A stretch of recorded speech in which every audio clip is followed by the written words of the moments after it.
Hello everyone, কেমন আছো সবাই? আজকে তোমাদের সাথে একটা নতুন ব্লগ শেয়ার করব।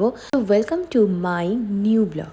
আজকে একটা পটলের তরকারি হবে, তাই শাশুড়ি মাকে বললাম পটলের খোসাগুলো রেখে দাও, এগুলো দিয়ে আমি একটা বাটা বানাবো। রান্না করতে যেহেতু অনেকটা সময় লাগে, তাই মামামকে আগে ফিড করিয়ে নিই। মামাম এখন ফিডিং বোতলে ফিড করে, কিন্তু যতটা অ্যামাউন্ট না হয় ততটা মামাম খেতে চায় না, কারণ এটাই ও ব্রেস্ট ফিড করতে করতে ফিডিং বোতলের ফিডটা ঠিক নিতে পারে না। কিন্তু যদি ওকে বাটি চামচে করে খাওয়াই তাহলে ও পুরোটাই খেয়ে নেয়। মামামকে এখন ফর্মুলা আমি এই কারণেই খাওয়াচ্ছি, কারণ মামাম 6 থেকে 8 ঘন্টা মামামকে আমি না থাকলে না খেয়ে থাকতে হবে।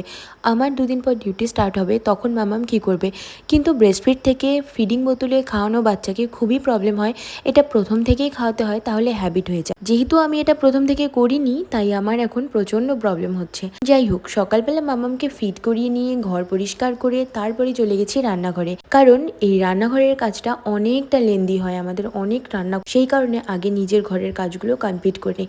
আর বাইরে জামা কাপড় তো এখন মেলাই যাচ্ছে না আকাশের কারণে, সেই কারণে কিছু জামা কাপড় যেগুলো বেরোচ্ছে এখানে রাখছি ধোয়ার জন্য, আর বাকিগুলো জানালায় মেলে দিচ্ছি। আর বাজার থেকে কিছু চিংড়ি মাছ নিয়ে এসেছে, কিন্তু চিংড়ি মাছ যখন বাছলাম, চিংড়ি মাছের থেকে তার খোসাগুলোই বেশি। চলো খোসাটাকে কিছু করা যায়, এটা ভেবেই খোসারও বাটা তৈরি করলাম, আর সাথে বাটা মাছও নিয়ে এসেছে, সেটাও রান্না করে নিলাম। এত কিছু রান্নার পরেও আমি খাওয়ার সময় শুধুমাত্র চিংড়ি মাছের একটু ঝোল নিয়েছি, আর সেই পটলের খোসা বাটাটা।